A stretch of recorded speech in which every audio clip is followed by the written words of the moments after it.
Testing 1 2. Dengar suara.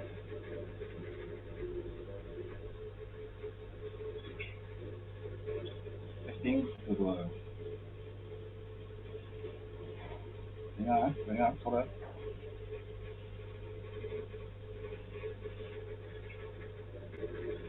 Testing 1 2. Dengar suara.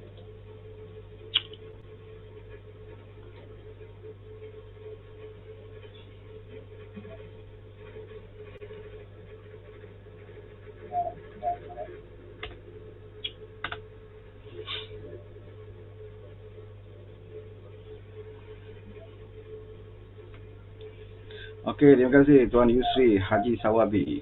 Dengar dengan jelas, kata dia.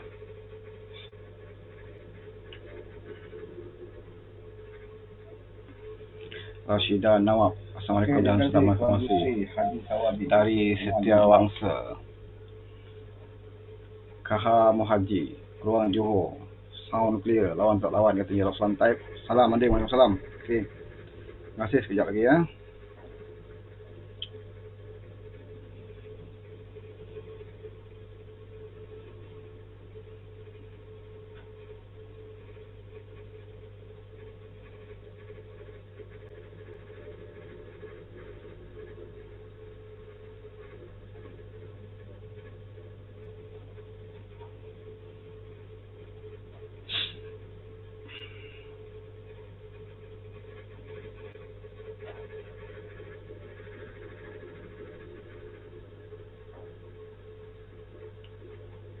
Roslan Taib, salam Abang Din. Waalaikumsalam. Tuan Yusri Haji Sawabi, dengar dengan jelas, katanya. Okey, terima kasih yang beri komen.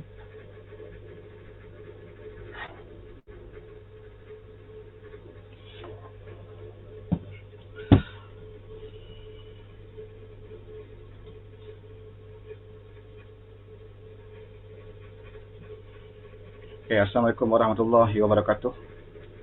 Selamat petang, salam sejahtera, salam informasi kepada geng-geng yang sempat berada di Facebook saya waktu ini. Kaha Muhaji, Roslan Talib, Mak Sani Mak Syah Hantam, kata. Okey, Angie lawan sampai menang. Siapa lagi tu? Rashidah Nawab. Assalamualaikum dan salam informasi dari Setiawangsa. Terima kasih banyak. Waalaikumsalam. Mana yang sempat saya baca kat sini ya. Okey.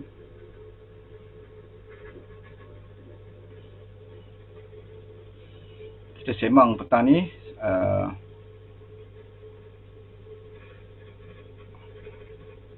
Kita cuba nak sembang lah isu-isu yang semasa, isu-isu berbangkit, perkara-perkara berbangkit. Dalam saya mesyuarat lah pula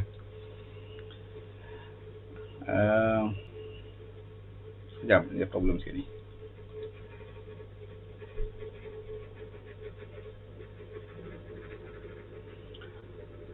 Nira Cempedak. Ni Aziz Junior. Selang bang, bila Parlimen nak buka ni, katanya. Oh, dua ni. Ni soalan yang susah nak jawab ni, bila Parlimen nak buka ni ya. Nor, kita ada juga ada Bob Nur Hasrul, Nur Osman, Muhammad Faiz Masiran, Fauzi Ahmad Rafai, Rozidi, Cik Mat. Kita ada Syahir Syaf, Nia Madi, Nasir Muda, Nur Aini Nordin, Nira Cempedak, Nur Mala Ahmad Johari, Cikgu Nur Mala daripada Pematang Tawau, Puan Eng, Arun Khalida, Atuk Hasan. Saya masih lagi nak test Pak.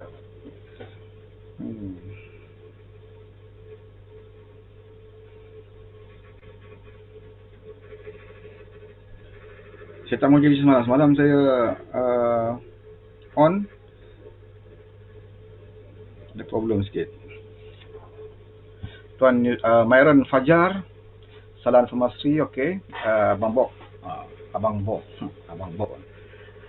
Scott Nur Hasrul, Bob Hasrul. Assalamualaikum. Amuan. Waalaikumsalam. Okey. Sikit saya nak ulas beberapa perkara pada petani. Okey, sebelum ni ada orang tanya saya semalam ada orang WhatsApp saya masa saya tengah live bersama dengan brother Iswadi kita, ya, bersama Abang Pak Mus, sama dengan Syed Shah, sama dengan Cik Norman, dengan saudara Jani malam tadi live kan. Terima kasih banyak yang sempat ikuti live, walaupun awalnya di Facebook Syed Shah malam tadi memang banyak sangkut lah, ya, memang kita akui banyak sangkut. Tapi alhamdulillah di Facebook Iswadi berjalan lancar, dan ramai yang daripada page Syed Shah dia pindah kepada page Iswadi, sebab Syed Shah ada problem dia punya line malam tadi. Dan alhamdulillah lah, ya, sambutan amat baik yang dapat kita kongsikan bila kita berjaya mengumpulkan beberapa rakan-rakan kita, ya, sahabat-sahabat kita dalam satu wacana program berkongsi-kongsi pandangan dan pendapat. Tajuknya malam tadi adalah Siapa Peneraka, dan kesemua rakan-rakan yang menjadi panel telah pun menguraikan istilah derhaka dia. Derhaka, siapa sebenarnya derhaka, dan apa jawapan kita kepada mereka yang menuduh kita, ya, sebagai penderhaka, dan sebenarnya siapa yang sekarang ni menderhaka. Malam tadi telah dipengulas, ya. Diharapkan yang rakan yang ada bertani sempatlah ikuti program kita malam tadi. Kalau tak sempat boleh buka balik kat YouTube Iswadi. Saya rasa dia telah pun membuat live melalui YouTube juga. Okey, Fejorian Fellow, kami sebagai jelata Tuanku menjunjung tinggi titah Tuanku Wali Tuan Agong dan dulu Raja Melayu seluruh negara yang sangat prihatin dengan kemaslahatan dan suara-suara kami rakyat Merahan yang kami salurkan kepada dulu Tuanku. Okey, panjang lagi lah tu. Okey, Haryati Yasin, salam katanya. Waalaikumsalam. Arun Khalidah dari Tuan malam tadi tengok live huru-hara internet. Tapi puas hatilah. Okay, terima kasih banyak. Malam ini Saifuddin Nasution, ya, malam ini Saifuddin Nasution dalam program apa, ya, kejap. Dua rekod menengkah arus malam ni jam 8.55 malam. Okey, lebih kurang 9 lah tu. Ya, di live Facebook Parti Keadilan Rakyat. Ya, buka Facebook Parti Keadilan Rakyat. Dan siapa yang belum like page ini, like lah, ya. Malam ini bersama dengan Setiausaha Agung Keadilan Datuk Seri Saifuddin Nasution. Juga moderatornya adalah Ketua Penerangan Datuk Seri Samsul Iskandar. Dan juga kita ada Profesor Madya, Dr. Hamdan Datuk Muhammad Saleh. Saya rasa malam ni agak satu perbincangan ataupun kupasan politik yang menarik bersama dengan Setiausaha Agung. Ya, ramai peminat Setiausaha Agung ni, ya. Penerangan beliau jelas, satu persatu mudah difahami. Ini kelebihan yang ada pada Setiausaha Agung kita, Wali Saifuddin Nasution. Okey, malam ni jangan lupa, ya, malam ni, ya, jangan lupa malam ni. Maknanya kita orang pun dalam geng-geng kita orang pun berpakat supaya kita berikan laluan. Kita tak mahu ada banyak sangat live serentak malam ini supaya tidak ada berlakunya perpecahan crowd lah, ya, pendengar. Jadi malam ni kita berehat, ya, bersama dengan rakan-rakan, dan kita beri laluan yang sepenuhnya kepada Setiausaha Agung dalam programnya pukul 9 malam ni. Okey. Saya pun tak buat live malam ni, ya, rakan-rakan kita yang lain pun tidak buat. Mungkin selepas itu mereka akan buatlah, ya, bagi mereka yang berkesempatan untuk melakukan untuk buat live. Jadi dalam pukul 9 tu kita bagikan ruang semua masanya untuk kita semua mendengar dan juga menghayati apa yang ingin disampaikan oleh Setiausaha Agung Keadilan menjelang Hari Kongres Keadilan pada esok. Okey. Malam tadi saya live, ada orang WhatsApp saya tak sempat nak jawab sebab yalah, pertama sekali masa yang agak terhad malam tadi, tambah pula dengan gangguan internet. Jadi kita terpaksa kejar masa. Ada orang jumpa saya, bukan jumpa dah, ada orang WhatsApp saya, dia kata, betul ke Azmin ada hantar surat bertemu dengan Rafizi? Dia beritahu dia bertemu Rafizi, jumpa dengan Izam dan satu dua lagi lah pihak-pihak yang lain sebagai kabel lah kononnya, ya, untuk Azmin dan juga beberapa kumpulannya untuk bersama kembali bersama dengan Datuk Seri Anwar Ibrahim, ya. Ya, sebenarnya walaupun setakat ini saya tak baca lagi penafian daripada Azmin, tetapi yang jelasnya penafian datangnya daripada Rafizi sendiri. Rafizi menafikan, ya, sepenuhnya kenyataan tersebut. Begitu juga dengan Ketua Gerak Nasional Saudara Izam Muhammad Noor. beliau menyatakan tidak masuk akal lah, ya, bagaimana Azmi nak jumpa dia, ya, untuk minta Izam bantu dia masuk keadilan, sedangkan Izam sendiri pun kemasukan dia dalam keadilan pun masih ditangguhkan. Jadi di situ nampak tak logik kan. Izam sendiri pun tak lepas lagi, masih lagi hold, masih digantung untuk permohonan dia menyertai keadilan. Bagaimana mungkin dia boleh bantu Azmin kan? Jadi tak masuk akal. Jadi apa tujuan sebenarnya kenyataan itu dibuat? Pada saya, satu peperangan psikologi ataupun satu propaganda daripada pihak-pihak sebelah sana untuk cuba memecah belahkan, ya, penyokong-penyokong keadilan yang sekarang ini dilihat begitu jitu dan juga padu memberikan sokongan kepada Datuk Seri Anwar Ibrahim, ya. Jadi bila dia menyatakan kenyataan sedemikian rupa adalah satu propaganda bertujuan supaya kita dalam keadaan ini akan berpecah. Orang-orang yang begitu marah dengan pengkhianat, ya, begitu benci dengan Azmin ni, dia akan menyatakan, kenapa pula keadilan sanggup terima, kenapa Datuk Seri Anwar Ibrahim ni tak serik-serik lagi ke nak bekerjasama dengan pengkhianat-pengkhianat ni, ya. Sebenarnya benda tak wujud pun, ya, tak jadi isu pun, tak betul pun. Tetapi bila dia keluar kenyataan ini bagi penyokong yang cepat melatah, maka mereka akan melatah lah. Itu pun dah ada, saya tengok beberapa status rakan-rakan kita dalam Facebook dah mula melatah. Dia kata, apalah parti keadilan tak serik lagi nak juga bekerjasama dengan puak-puak semburit ni. Jadi di situ, ya, di situlah objektif mereka untuk mengedarkan satu surat atau pernyataan yang terbukti satu kenyataan yang fitnah lah, ya, apatah lagi mengaitkan Rafizi dan Izam. Tidak masuk akal, ya, orang yang bermusuh habis-habisan ni, ya, Azmin dengan Rafizi ni, ya, nak berunding. Begitu juga dengan Izam, ya, walaupun satu ketika adalah sahabat, tetapi dengan pengkhianatan itu dia dah menjadi musuh utama bagi saudara Izam, ya. Bila kata siang malam Izam menyerang pengkhianat ini, bagaimana mungkin mereka nak gunakan Izam sebagai saluran untuk menyertai keadilan? Izam sendiri pun tak lepas-lepas lagi nak masuk. Rafizi pula sekarang ni dah tidak lagi memegang jawatan dalam parti, dia telah pembesara dari politik seperti mana kenyataannya. Jadi buat apa Azmin nak berjumpa dengan mereka? Jadi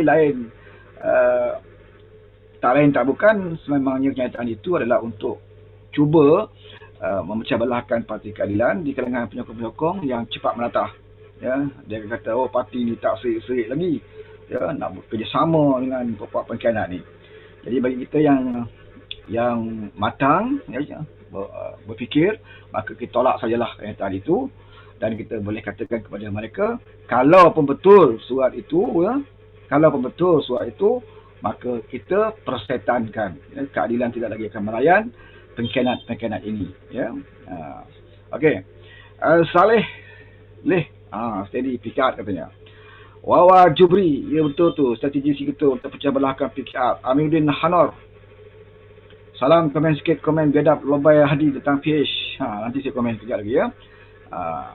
Okey, tentang Haji Hadi ni, kalau tuan-tuan baca statement dia, ya, saya nak buat statement dia yang terbaru lah tu, ya. Statement Haji Hadi yang terbaru yang melucukan kita semua. Melucukan jugalah kan. Sekejap, satu statement yang melucukan lah, bagi kita melucukan. Saya pun tak tahulah macam mana dia semakin lama semakin teruk sangat ni statement dia ni, ya. Mungkin dia gelabah ke, dah tengok lagi perkembangan semasa ni, dia gelabah sikit.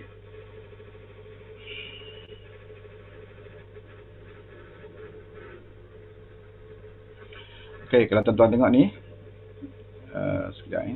Okey, boleh tengok haram bersama musuh agama, kata Hadi.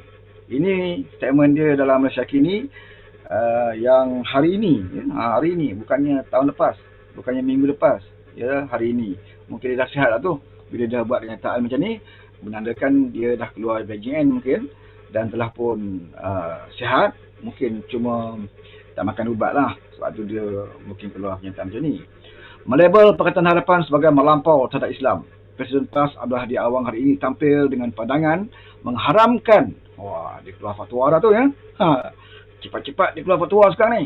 Mengharamkan orang ramai bersama gabungan tersebut. Bermakna menyokong Parti Harapan tu haram. Ya. Maknanya bersama dengan dia halal lah. Ya. Bersama dengan dia halal mungkin jadi wajib. Bersama dengan Perikatan Nasional pun halal dan mungkin jadi wajib. Ya. Di situ hukum dia. Dalam catatan terbarunya di media sosial hari ini, Abdul Hadi membuat ulasan berkenaan pesanan Nabi Sallallahu Alaihi Wasallam kepada orang beriman. Dia guna jual Nabi dah ni. Dia dah mula dah jual nama Nabi. Agar bijak menghadapi cabaran sama daripada kawan atau lawan. Hanya beberapa hari kerajaan PS berkuasa, sudah terselah sikap mereka yang melampau terhadap Islam. Ini kata jadi. Ya. Dia mengatakan bahawa per hari saja kerajaan PS berkuasa dulu, kerajaan PS telah menunjukkan sikap melampau terhadap Islam. Tapi yang peliknya dalam statement dia ni, dia tak sebut contoh. Dia tak sebut bukti fakta dia. Jadi kita nak jawab susah lah kan. Apa yang melampau terhadap Islam tu? Ya? Apakah dengan cara kita memertabatkan institusi mahkamah syariah di wilayah sekutuan itu satu tindakan melampau terhadap Islam? Ya? Apakah kita mengadakan siasatan bebas di atas kematian Allahyarham Adib? Ya? Kita adakan Suruhanjaya bebas siasat. Adakah itu melampau terhadap Islam? Kalaulah di zaman PAS kes Adib tak selesai, dianggap sebagai melampau terhadap orang Islam, apakah zaman PN ni kes Adib telah selesai? Ya? Selesaikah kes Adib? Tak selesai juga. Jadi, kalau kami dulu tak boleh nak selesai lagi masalah Adib, dan kamu juga tak boleh selesai masalah Adib, sama-sama melampau lah. Kan? Sama-sama melampau lah. Jangan bila kamu buat, tidak melampau. Bila berlaku kepada kami, itu melampau. Jadi, tak payahlah nak jual nama Nabi. Ya, kalau kamu nak berpolitik pun. Ya, orang dah cerdik berfikir. Orang bukan tolak sabda Nabi SAW, tapi orang tolak apa yang keluar daripada mulut Hadi Awang ni. Sebab mulut dia ni banyak memecah belahkan orang Islam. Ya, mulut dia ini banyak memecah belahkan umat Islam sehingga ada yang terkorban. Contohnya seperti di Imam Ali. Ya, amanat Haji Hadi adalah merupakan pegangan almarhum Ustaz Ibn Libya dan pengikut-pengikutnya, sehingga mereka menganggap menentang pihak polis ketika itu sebagai mati syahid. Ya. Yang berjihad, yang mati kat Mali itu kumpulan Ibn Libya. Haji Hadi dia tak pergi pun berjihad kat situ. Dia selamat duduk kat Marang. Mana murid dia bertempur sampai mati. Dia duduk kat Marang sampai sekarang dia hidup. Ya. Tapi janganlah sampai orang lain jadi mangsa akibat pada amanat kamu. Sekarang ini amanat kamu mana pergi? Adakah pernah kamu tarik amanat kamu? Kalau amanat dulu kamu kata kita menolak UMNO BN bukan kerana dia UMNO BN. Kita menolak UMNO BN kerana mengekalkan perlembagaan penjajah. Oleh kerana itu, melawan puak-puak ini adalah jihad. Dan sekiranya kita mati melawan puak-puak ini, mati kita adalah mati syahid. Itulah mana jadi. Sekarang ni dia bersama dengan siapa? Mufakat Nasional itu bersama dengan siapa? Yang mengekalkan perlembagaan penjajah itu, apakah sekarang ini perlembagaan itu telah ditukar? Di zaman amanat Haji Hadi keluar, perlembagaan itu perlembagaan yang ada sekarang ini. Perlembagaan yang sama. Ya? Yang dibawa oleh UMNO masa waktu Najib memerintah. Kemudian bila kami merintah, kami juga mengekalkan perlembagaan yang sama. Kemudian bila PN, kerajaan terbuat ini pun mengekalkan perlembagaan yang sama. Dan kamu bersama dengan kerajaan terbuat ini. Apakah kerana mengekalkan perlembagaan penjajah ini, maka kamu dianggap kafir? Apakah sekarang kami menentang kamu, maka kami boleh mati syahid jika menentang Perikatan Nasional? Kami menentang Perikatan Nasional bukan kerana Perikatan Nasional. Kami menentang PAS bukan kerana nama dia PAS. Kami menentang PAS adalah kerana PAS menyokong kerajaan yang mengekalkan perlembagaan penjajah. Boleh kami buat fatwa macam tu? Ya? Kalau kami buat fatwa macam tu, sudah pasti kamu kata kami ini orang yang melampau terhadap Islam. Tapi bila kamu buat, ya, kamu dianggap benar. Ya? Inilah penyelewengan yang keluar daripada mulut jihadi. Ya? Dia kata apa lagi? Okey, ni ya, bagaimana semasa PS menjadi kajian antara isu utama yang menjadi bahan kritikan pembangkang ketika itu ialah terjadi kematian anggota bomba Adib dan juga Zakir Naik. Ya? Semua tahu waktu kita jadi kerajaan, ya, walaupun ada desakan-desakan daripada kerajaan India untuk kita mengusir kembali pendakwah Zakir Naik, tetapi Zakir Naik tidak pernah diusir sewaktu kita jadi kerajaan PH. Itu fakta. Sampai habis sehingga habis pemerintahan kita 22 bulan, Zakir Naik tidak pernah kita halau keluar daripada Malaysia. Walaupun ketika itu berlaku perbahasan, tapi tindakan kerajaan PH tetap tidak mengusir Zakir Naik. Jadi apa isu di sini? Yang katakan melampau terhadap Islam ini. Apa lagi dia cakap? Cukuplah perkara besar ini menjadi pengajaran. Jangan ditipu untuk kali kedua. Laksana disengat dari lubang yang sama. Dan haram bersama dengan musuh agama dan umat. Sama ada yang nyata maupun yang tersembunyi, kata Haji Hadi. Dia cuma sebut kat sini, cukuplah perkara besar ini menjadi pengajaran. Tapi dia tak nyatakan apakah perkara besar yang dilakukan oleh kerajaan PH sehingga kamu menganggap menyokong kami adalah hukumnya haram. Sebutlah apa dia perkara besar dia. Adakah kerana kerajaan PH ini menghapuskan kuota menteri-menteri untuk pergi haji? Di zaman Najib jadi kerajaan dulu, menteri-menteri ada kuota khas untuk pergi haji. Mereka boleh potong queue. Jemaah-jemaah haji lain berpuluh tahun berdaftar dengan tabung haji, tak boleh pergi haji. Kerana apa? Kerana ada kuota-kuota menteri di zaman Najib dulu. Bila PH perintah, tak ada lagi kuota menteri. Tidak ada lagi kuota menteri. Boleh digunakan sebagai keistimewaan untuk pergi ke haji lebih awal. Menteri kena ikut macam orang rakyat biasa. Tak ada lagi kuota. Kita hapuskan di zaman PH. Itu fakta. Kita hapuskan di zaman PH. Maka bila kita hapus kuota ini, orang yang dulunya lambat pergi haji, dapat cepat pergi. Mereka lebih cepat dapat pergi menunaikan ibadah haji. Adakah perbuatan PH itu satu perbuatan yang melampau terhadap Islam? Ini haji kena jawab lah. Janganlah kita cukuplah pengajaran perkara besar ini menjadi pengajaran. Apa dia pengajaran? Kamu nak tunjuk dengan ahli kamu supaya jangan mencontohi puak yang kamu katakan melampau itu. Kamu kena tunjuk dengan penyokong kamu apakah perkara yang patut yang dikatakan satu perkara yang boleh mencemarkan Islam. Sebutlah. Jangan sebut umum. Jangan sebut umum. Kalau kita sebut umum, kita boleh sebut PAS sesat. Itu sebut umum. Kalau kita nak kata PAS sesat, kita kena bawa dalil. Bawa apa bukti dia PAS sesat. Kalau main sebut, semua orang boleh sebut lah. Sebab tu saya katakan Haji Hadi ni, walaupun penyokong-penyokong dia katakan Haji Hadi ni adalah ulama yang terkenal sebab dia mengarang banyak buku, nak menguji kehebatan seseorang, apatah lagi dalam politik, bukan kerana buku yang banyak, bukan kerana hasil penulisan yang banyak. Muhammad Sayuti Omar pun banyak tulis buku. Tamar Jalis yang cerita pasal hantu tu pun beratus siri di buku dia buat. Jangan, itu bukan penilaian. Buku yang kamu tulis itu adakah menjadi rujukan kepada orang, adakah menjadi panduan kepada orang, adakah manfaat kepada orang. Itulah seorang penulis buku yang hebat. Kalau buku kamu tulis hanya mengulas kitab-kitab kamu tulis dan buku kamu itu berada dalam library saja, tidak menjadi rujukan orang, seperti mana Syekh Yusuf Qardawi, bukunya Serata Dunia menjadi rujukan orang, itu barulah dikatakan hebat. Tapi kalau kamu tulis buku setakat budak pasti, unit amal saja yang jadikan buku kamu sebagai usrah, tak payahlah kata kamu hebat, kan? Apatah lagi apabila kamu nak mengulas isu politik. Kamu hanya menulis buku tentang hid dan nifas, tapi kamu nak ulas isu politik. Jadi tak betul lah, kan? Jangan ditipu untuk kali kedua laksana disengat dari lubang yang sama. Sebenarnya PAS paling banyak sekali masuk lubang yang sama ni. Tak nak ceritakan, kan? Kita dalam keadilan, kita konsisten daripada dulu lagi. Kita menentang. Tak kira kalau kamu baik, nak berubah, okey kita terima. Kalau kamu melakukan kezaliman, tidak betul, kita akan lawan. Tak kira kamu siapa.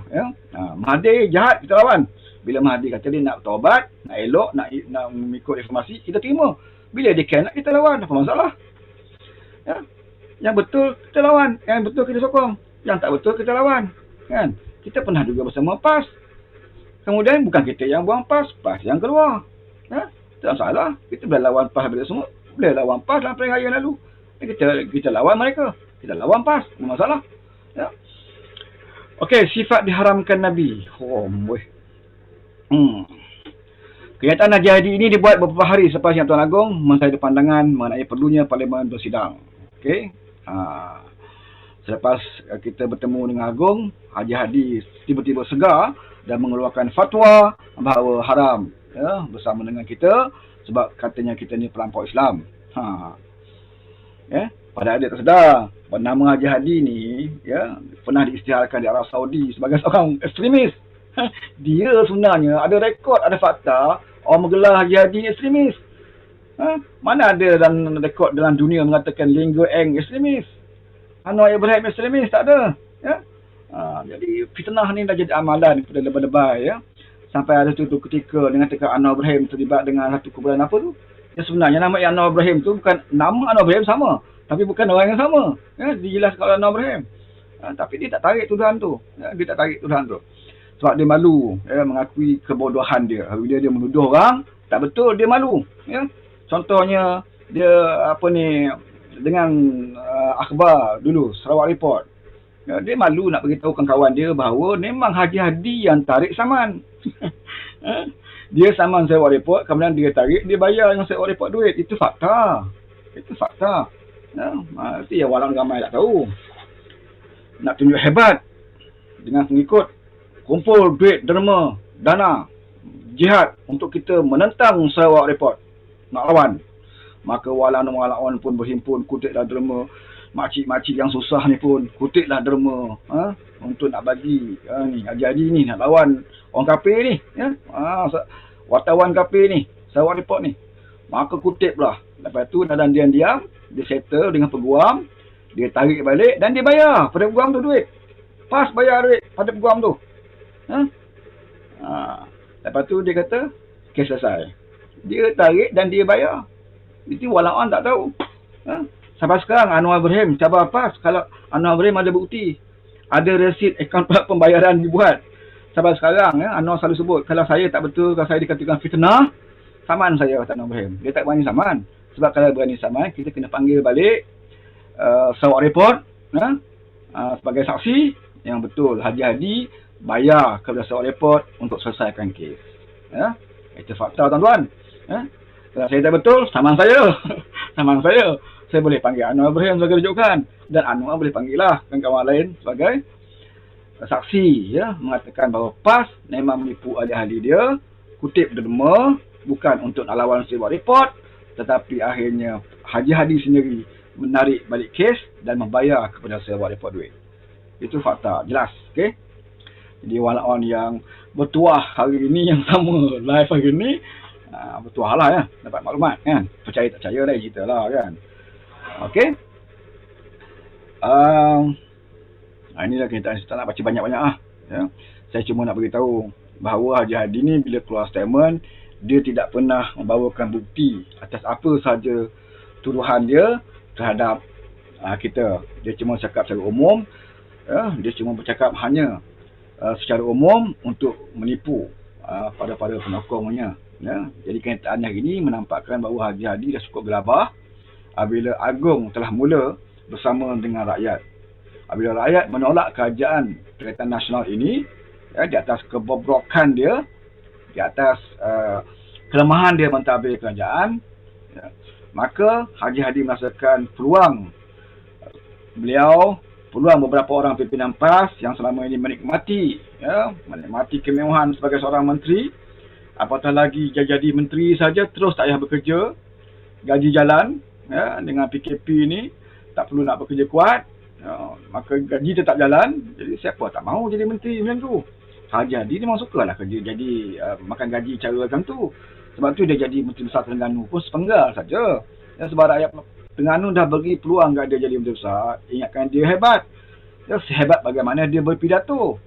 Tetapi rupa-rupanya bila dia jadi Menteri Besar, tugas utama dia adalah mengunci pintu pagar sekolah tadika kemas. Itu dia dasar dia. Tuan-tuan masih ingat sejarah dia kan? Dia jadi Menteri Besar je apa dia buat? Kunci pintu sekolah tadika. Masa tu tadika kemas bawa UMNO. Punya marah dengan UMNO ni. Ya? Dulu jangan main PAS ni dengan UMNO. Punya UMNO ni apa yang tak dikata pada UMNO. Ya? Begitu juga, begitu hebat jugalah UMNO mengatakan PAS. Sampai ada seminar khas PAS Parti Ajaran Sesat. Satu seminar, dia buat satu macam Dewan Besar di Terengganu. Saya masih ingat lagi. Ya? Jadi masing-masing melawan. Memang seteru. Tidak ada masalah. Bila mereka bersatu, penyatuan itu tidak ada masalah. Memang kita mahu kaum Islam bersatu. Tapi janganlah kamu bermusuh politik dengan cara menjual agama itu. Menggunakan hujah agama bila kamu berkawan dengan orang ini. Kemudian menggunakan hujah agama juga bila kamu berkawan dengan orang musuh yang sebelah sini. Ya. Amanah Al-Jihadi terang-terang kita faham apa yang dimaksudkan. Ya. Tak usah nak belit Amanah Al-Jihadi ni. Sebab sekarang pun Al-Jihadi tak tarik walaupun dia dah bersama dengan UMNO. Sekarang pula separuh nak bersama UMNO, separuh nak bersama dengan Muhyiddin. Ni PAS sekarang ni berpecah juga ya. Dia nak sama dengan Muhyiddin, geng-geng yang kemaruk nak jadi menteri ni lah. Nak jadi kerajaan itu PAS yang nak bersama dengan Muhyiddin. Ya.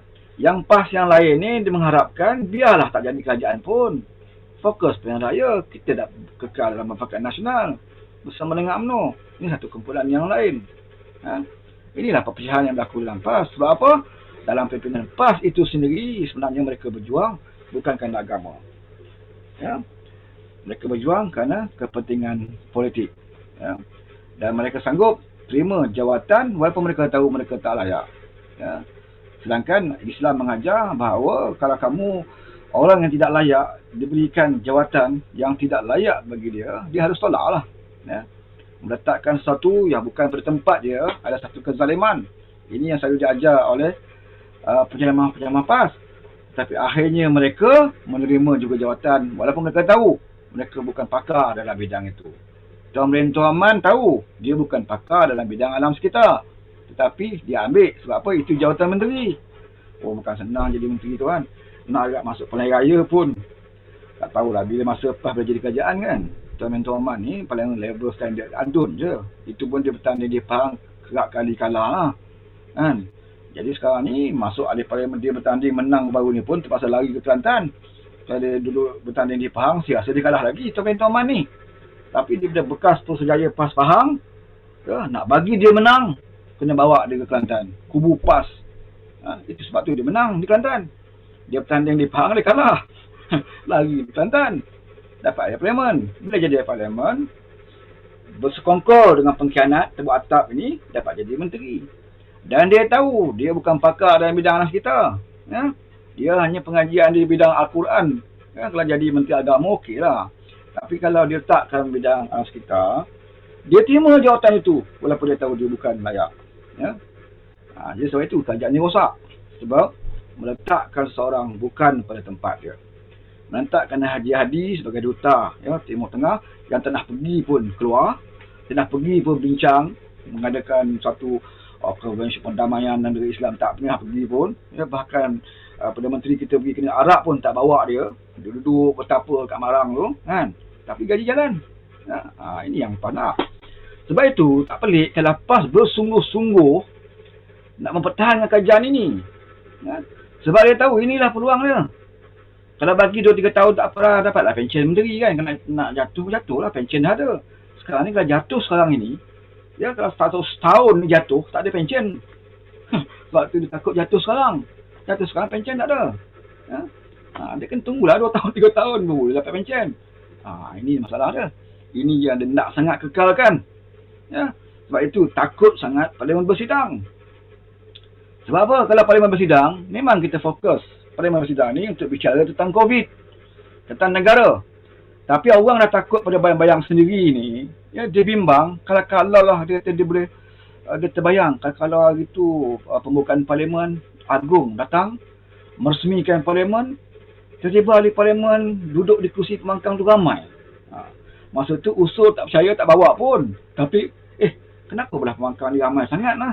Belah kerajaan sikit. Masa itu tanpa usul pun, Jabatan Agung dah lihat sendiri dalam parlimen. Memang Muhyiddin tidak ada majoriti. Memang Muhyiddin tidak ada majoriti. Dan masa Perasmian Agung pun sudah tentu dibuat secara langsung. Jadi rakyat boleh tengok, kenapa pula belah kerajaan sikit? Belah pembangkang ramai. Tapi yang belah sikit jadi kerajaan, jadi pemerintah, jadi Perdana Menteri. Di situ yang dibimbangi oleh puak-puak ni. Bukan masalah usul undi percaya, usul dia tak percaya. Gambaran dalam parlimen itu sendiri nanti sudah cukup untuk memalukan Muhyiddin, memalukan Azmin, memalukan Haji. Ini yang amat mereka bimbang. Sebab itu kalau boleh mereka cuba bertahan supaya Parlimen tidak bersidang. Gunakan akta darurat. Ya. Macam-macam lah. Masa inilah dia baca perlembagaan. Dia kata Ketah Agung tidak semestinya mengikat kuasa Perdana Menteri. Ini raja berperlembagaan. Agung kena menerima pandangan Perdana Menteri. Bukan Perdana Menteri mendengar pandangan Agung. Masa ini dia akan balik kepada kitab perlembagaan. Kena ikut perlembagaan dia kata. Ya? Agung tetah lah banyak mana pun. Ulanglah 2-3 kali pun. Ya? Kenyataan dari istana. Hari ni keluar lagi tempek lagi ke istana. Tentang apa tu untuk membuka Parlimen. Puak ni tak faham-faham lagi. Tak pernah page istana menaikkan satu status yang sama berulang kali. Ya, tapi kita lihat sekarang page istana keluar. Menggesa Parlimen bersidang segera. Bergesa Parlimen bersidang segera. Tapi puak ni buat pekak. Ya, sebab apa? Ini akan merugikan mereka. Masa bila mereka nak gunakan istana? Masa mereka nak pertahankan diri mereka. Masa mereka nak menyerang musuh mereka. Mereka akan gunakan istana. Contoh seperti mana yang saya sebut malam tadi. Seperti mana yang berlaku kepada rakan saya, Iswadi. Ya, dalam kes yang dituduh kepada beliau, iaitu menghina raja-raja, menghina Jabatan Agung. Bila berlaku je Iswadi, JAKIM keluar fatwa. JAKIM keluar satu petikan hadis. Keluar selalu diviralkan bahawa raja-raja itu adalah bayangan Allah. Maknanya ni berat. Ya, kes Iswadi ni, ya, menghina raja-raja ni. Maka dia keluar hadis. Selepas itu ramailah yang mempertikaikan hadis itu daif dan sebagainya. Tapi keluar. Ya, keluar. Raja-raja itu ada bayangan Allah. Ini dikeluarkan hadis ini untuk menekan ataupun untuk keuntungan mereka. Tetapi bila tetah tuanku supaya tidak lagi menanjurkan darurat, tetah tuanku supaya mengadakan Parlimen segera, kenapa JAKIM tak keluar? Ini tetah daripada yang dikatakan sebagai bayangan Allah. Kenapa tak keluar? Sebab tak keluar sebab ini merugikan mereka. Ini merugikan mereka, mana mungkin mereka nak keluar. Ya? Ketika ini mereka baca balik kepada perlembagaan. Ya? Bahawa Perdana Menteri. Jadi secara jelas kepada kita bahawa puak-puak ini mementingkan diri mereka. Mereka tak pentingkan tentang rakyat. Mereka tak pentingkan tentang kepentingan negara. Ya, mereka sanggup jual Al-Quran, hadis. Mereka sanggup menjual istana bahkan untuk kepentingan mereka. Ya. Kalau puak-puak lebay, dia akan petik ayat ini. Ya. Dulu kita ingat sewaktu dia menentang UMNO, masa lebay berlawan dengan UMNO ni, dia cukup marah kalau katik-katik UMNO membacakan ayat Quran atas khutbah. Ya ayyuhallazina amanu atiullah wa atiur rasul wa ulil amri minkum. Ini selalulah yang menjadi mukaddimah kepada katik-katik UMNO dulu ni. UMNO totok kat kampung. Katik baca, wahai orang-orang yang beriman, taatlah kamu kepada Allah dan taatlah kamu kepada Rasul dan pemerintah di antara kamu. Maka katik penggoreng lah atas member ni. Pemerintah itu dia kata, ni kerajaan yang ada ini, Al-Quran mengatakan tidak boleh taatlah kepada Rasul, taat kepada pemerintah, ulil amri, maka taatlah kepada Barisan Nasional. Itu ada buang. Katik-katik UMNO berkhutbah. Masa itu orang PAS marah. Ini katik UMNO jual agama. Yang sebenarnya taat kepada Allah itu mutlak. Taat kepada ulil amri, pemerintah, bukan mutlak. Selagi pemerintah itu melakukan keadilan, kena taat. Kalau pemerintah itu melakukan kezaliman, kemungkaran, kita kena lawan. Itu tafsiran orang PAS. Masa itulah, masa dia lawan UMNO. Sekarang ni bila dia dah bersama dengan puak-puak ni, jadi kerajaan, dia pula lakukan kezaliman, dia pula tak mendengar kata raja, dia tak mendengar kata rakyat, dia nak baca tak ayat ni? Dia akan baca lah balik semula ayat yang UMNO guna. Dia akan baca. Dia kata rakyat kena taat kepada ulil amri, pemerintah. Sekarang ni saya pemerintah. Saya dengan Muhyiddin kena taat lah. Walaupun saya melakukan kezaliman. Walaupun saya tidak ada sokongan rakyat, tidak ada majoriti rakyat. Walaupun saya jadi kerajaan tidak melalui pilihan raya. Walaupun saya tak mendengar kata istana. Kena taat.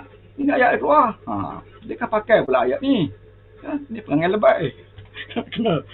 Nak tahu lebay ni tuan-tuan, tak payah pergi ngaji Azhar. Tak payah pergi Jordan. Tak payah pergi belajar kat Jordan, tak payah belajar dekat Azhar, tak payah. Ya, Madinah ke, tak payahlah pergi ke Islam.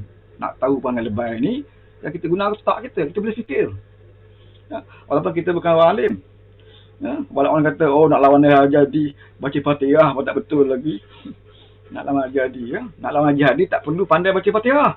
Ya, memadai Lenggo Eng saja pun boleh lawan Al Jadi. Tak percaya cuba debat. Suruh Al Jadi berdebat dengan Lenggo Eng. Mampus Al Jadi tak berani. Walaupun Lenggo Eng tak boleh baca Fatihah. Ini realiti politik, saudara. Ya, realiti politik. Tak perlu nak pandai, nak kena hafal Fatihah dulu, hafal 30 juzuk Al-Quran. Baru boleh lawan Al Jadi. Tak payah. Ya. Hantar Lenggo Eng je. Ya. Hantar Tony Pua je yang tak tahu Fatihah tu. So dia berdebat dengan Al Jadi. Ya. 1000 ni potong jari kalau Al Jadi berani berdebat dengan Lenggo Eng. Kan? Tak berani, saudara. Nak berani macam mana? Ya? Bala sebut, Bala India, ya, yang tak bersunat tu, kan, yang jadi pelakon Pahang tu, pernah mendakwa dalam ceramah dia depan Tuan Mentua Aman.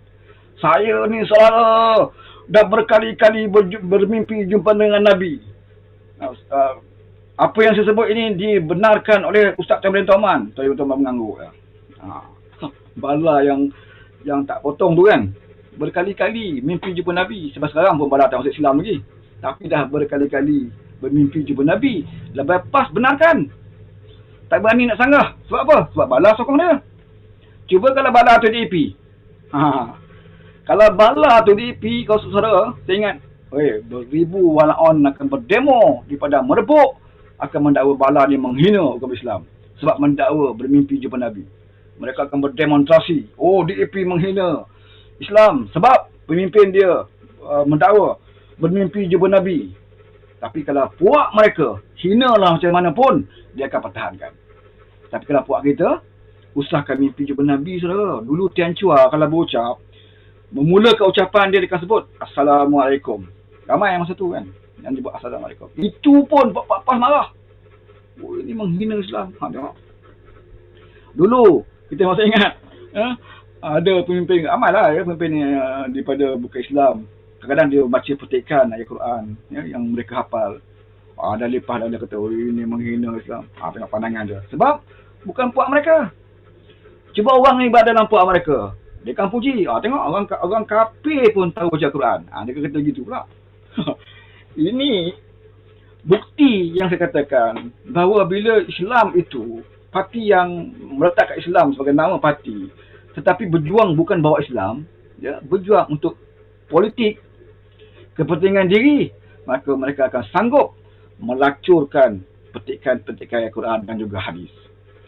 Ya, sebab mereka dulu bersama kita dalam Pakatan Rakyat, mana-mana ceramah mereka, ya, mukadimahnya cukup hebat. Baca dengar mukadimah dia pun kita rasa takut. Ya, hebat pas. Ya, wala tarkanu ilal ladzina zalamu fatamassakumun nar, dan janganlah kamu bercenderung kepada orang-orang yang zalim kalau kamu dibakar api neraka. Wahai tuan-tuan sekalian. Sama apa ni kan? Wahai tuan-tuan sekalian, usahakan mengundi tuan-tuan. Cenderung pun ya akan masuk ke api neraka. Apatah lagi tuan-tuan mengundi. Oh dulu kita pun mengangguk lah. Orang tu kampung-kampung mengangguk. Sambil tu keluarlah paket duit masuk dalam Temilo. Bagi jihad, bagi peluang apa, derma jihad dekat mereka. Ya. Dulu. Sekarang ni siapa zalim sekarang ni? Siapa yang zalim? Siapa yang bersekongkol dengan kezaliman sekarang ni? Ya. Puak mana sekarang ni yang menentang kezaliman? Puak mana yang berada di pihak kezaliman? Tak payah nak belajar bab tu.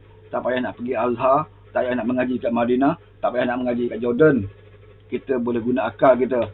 Kita tengok puak mana yang bersekongkol dengan kezaliman, puak mana yang bersekongkol dengan pengkhianat, puak mana yang menjadi kerajaan tanpa mendapat restu redha daripada rakyat.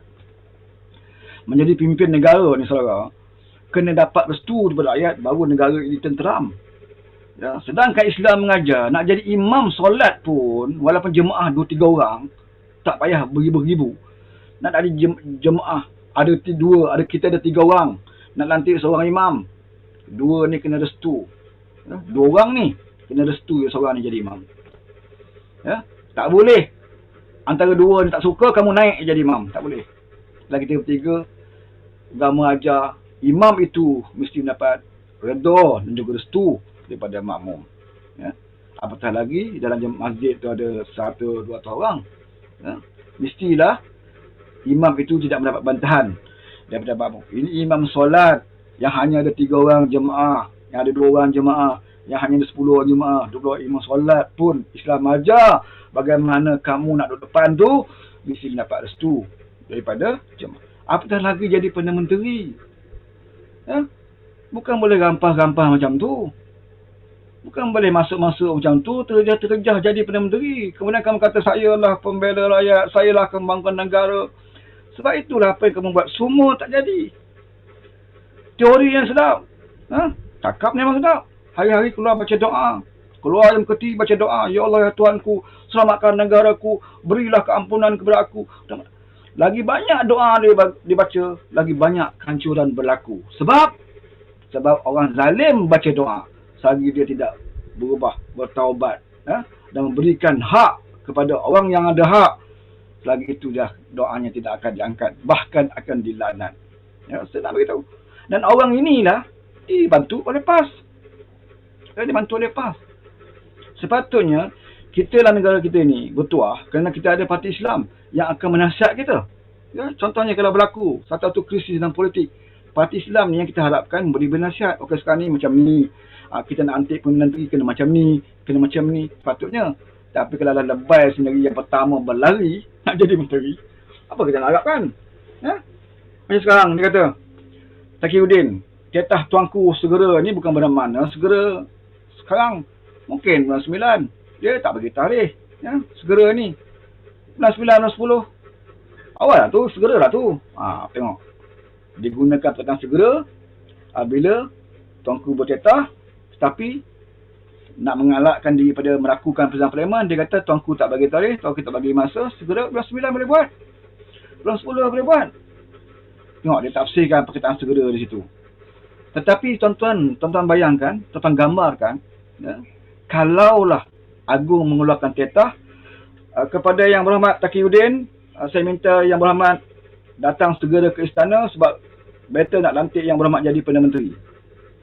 Datang ke istana segera sebab better nak beri tauliah pelantikan sebagai Perdana Menteri.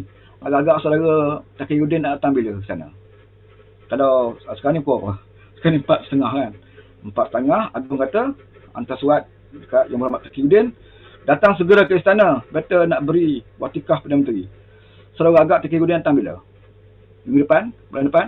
Tak ada saudara. 4.30, pukul 5 dia terpacak pakai baju hitam, pakai tanjak lah nak sumpah. Bila kata nak pergi naik istana. Kenapa? Tuanku pergi suruh datang segera tu. Dia akan tafsirkan segera tu serta-merta. Sebab dia nak jadi Perdana Menteri. Tuanku nak bagi watikah Perdana Menteri. Kena datang segera lah. Kan? Tak ada pula dia kata, tak apa, minggu depan saya datang. Bulan 9, bulan 10, saya datang jumpa tuanku. Dia takkan kata begitu saudara. Sebab kepentingan dia. Kepentingan dia. Jadi dia akan tafsirkan segera kena datang cepat. Sebab nak lantik dia jadi Perdana Menteri. Kan? Di situ lah. Sebab itu bila sekarang ni, bila Agung tetah sidang parlimen dan dia tahu dengan sidang parlimen itu kemungkinan dia jatuh kerajaan dia.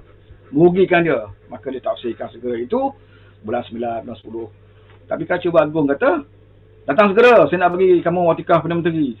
Pukul 4.30, pukul 5 kan nanti, dia terpacak dah pakai baju putih, baju Melayu hitam kan, tanjak ke. Standby, nak sumpah Perdana Menteri. Okey, itu. Panjang pula kita selesai. Seronok kita selesai ni. Saya kalau kita selesai ni seminggu tak apa. Okey. Okey, yang paling penting sekali saya nak ingatkan tentang Kongres Keadilan lah. Ya. Kongres Keadilan yang akan bermula pagi esok, dan saudara saya minta kalau boleh pagi esok ramai-ramailah kita mendengar ucapan dasar, ya, ucapan dasar daripada Presiden Keadilan Datuk Seri Anwar Ibrahim yang akan memberikan ucapan dasar dia pukul 9 lah, lebih kurang 9 pagi. Kemudian sesi petang mungkin penggulungan. Dan saya pasti ucapan dasar ini menarik kerana selepas pada persidangan bagi raja, selepas pada Datuk Seri Ibrahim Temulian Agong ya, dan situasi politik sekarang ini mungkin ada perkembangan terbaik ya, ataupun maklumat terbaru yang boleh dikongsikan oleh Datuk Seri Anwar Ibrahim nanti.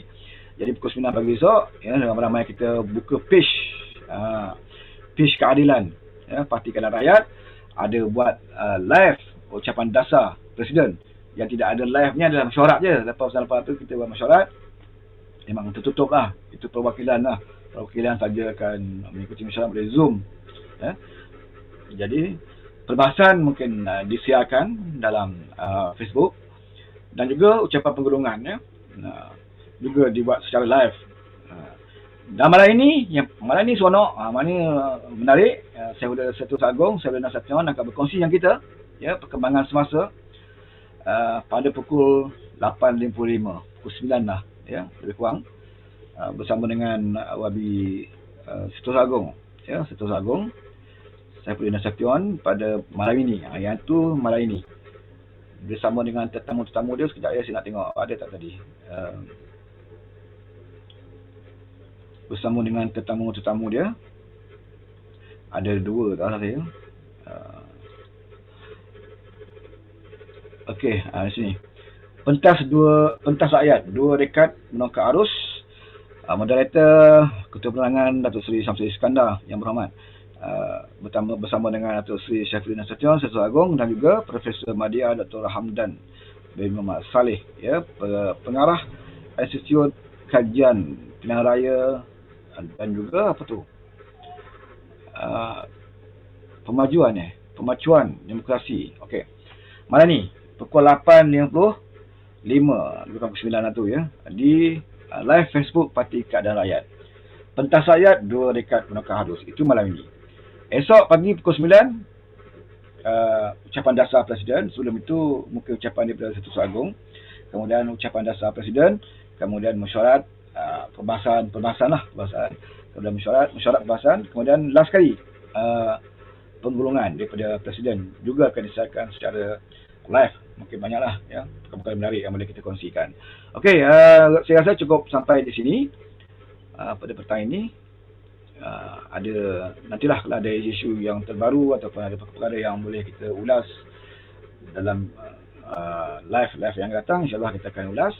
Terima kasih banyak kepada saudara yang sempat bersama dengan saya. Saya juga akan terlibat dalam kongres esok pagi.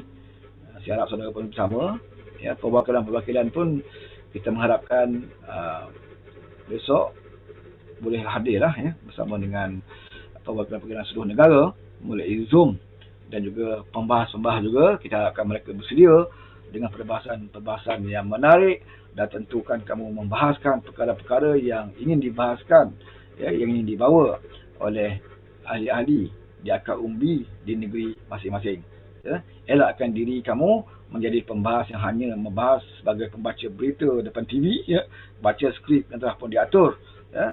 Kita hendaklah menunjukkan parti keadilan ini adalah parti keramat ya, parti keramat, suara keramat. Jadi suara keramat itu suara rakyat, suara keramat itu adalah suara ahli-ahli dan juga penyokong-penyokong parti keadilan itu. Jadi penting untuk kita bawa suara-suara mereka ke dalam perbahasan kita ya. Jangan kita bercakap langsung tak sentuh apa yang ingin dibawa atau apa yang ingin disuarakan oleh ahli-ahli di bawah ya. Jadi kita harapkan pembahas menjadikan perbahasan itu sebagai perbahasan yang menarik, seperti mana yang telah dipamerkan oleh wanita dan juga dalam perbahasan Kongres Wanita dan juga AMK ya, di mana ada pembahas yang menyentuh tentang politik-politik yang menarik sehingga menjadi bahan berita kepada media-media ya. Kalau setakat nak cakap cerita pasal COVID, vaksin ini, Datuk Seri Anwar Ibrahim hari-hari bercakap ya, boleh kamu jadikan satu perbahasan, tetapi jangan sehingga tidak langsung menyentuh tentang apa yang ingin disuarakan oleh akar umbi di peringkat bawahan. Okey, cukup sampai di sini. Mudah-mudahan kita jumpa lagi di lain masa. Terima kasih banyak kepada rakan-rakan yang sudi bersama ya, yang sudi share, dan sekiranya ada terlebih kata, saya mohon kemaafan. Jumpa lagi. Assalamualaikum. Bye bye.